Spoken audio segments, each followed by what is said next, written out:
Shout out to all the police officers and police ladies, okay? I'm just gonna go ahead and talk about what the badge, okay, of policing means, the badge they wear. Some call it a shield, okay? Now let's start out with this statistic, okay? It's a sad statistic in policing, okay?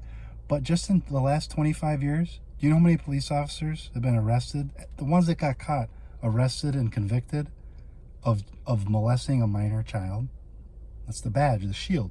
Okay, what does it do? It shields you from being held accountable, right? Over 2,000 police officers, okay? Basically all men. There's been very few women. Almost all men in the last 25 years in policing. 2,000 or more of them, just the ones that get caught wearing the badge while molesting a minor child.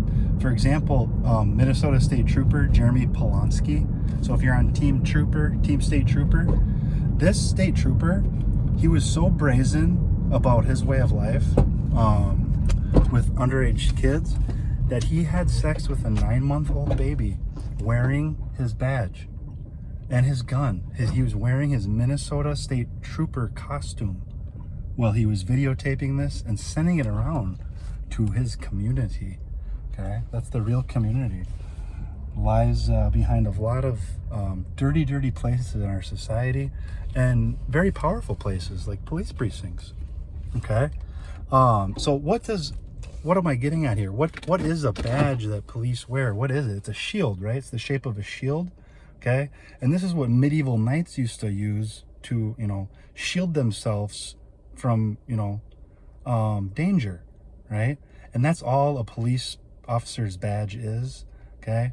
It's a shield that shields them from having any accountability to themselves. They think they can kind of break the law and get away with it, which is true in a lot of cases, because there's a lot more than 2,000 police officers in the last 25 years that have had intercourse with a minor child, okay? Now, again, the most recent big one here in Minnesota was Jeremy Polanski, okay? I believe he was living in Shakopee at the time. He wore his state trooper costume. I call it a costume because they kind of dress up in costumes every day. He wore this badge and costume and shield while he was having sex with a 9-month-old baby, videotaping it and sending it to people. He had his Minnesota State Trooper badge, his gun, the whole costume on, okay? So if you want to call yourself, if you're in law enforcement, right? And you want to be looked up to in your community, you should be honest with the people in your community every day, okay? You shouldn't hide behind a badge or a shield, which is what most of you do right now, okay? So big shout out to all the non-dirty cops. I don't know if there is any, but I live in the town of Rosemount. They've covered up a lot of nasty stuff that's been reported to them. So like Carson Thomas, he's the new chief.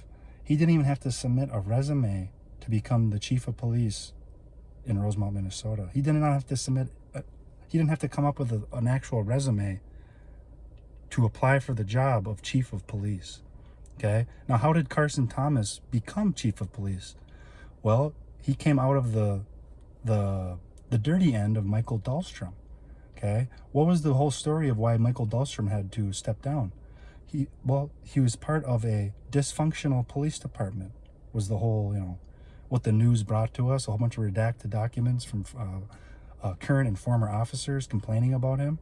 So if you were the city of Rosemount, okay, and you just had to, get rid of a chief of police who's a hometown boy, Michael Dahlstrom, for running a dysfunctional police department, do you think you would hire from inside that same dysfunctional police department, okay? Or you would probably look outside.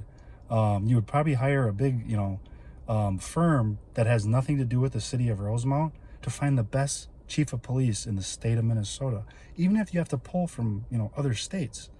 It's very good to bring in a chief of police that does not know the area and is not known in the area.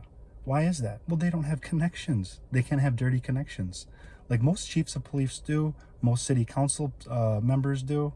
There's all these nasty connections that allow these backroom deals to happen and very bad stuff, crimes to happen within our cities, okay? So the shield of policing, the badge of policing, all it does is it shields them from being accountable, okay, in their everyday work.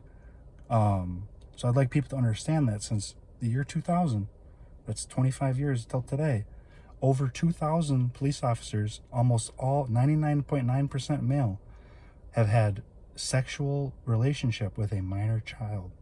Okay, there's a lot of them here in Minnesota. It's pretty sad. Love you, police. Have a great day. Stay safe, police. Okay.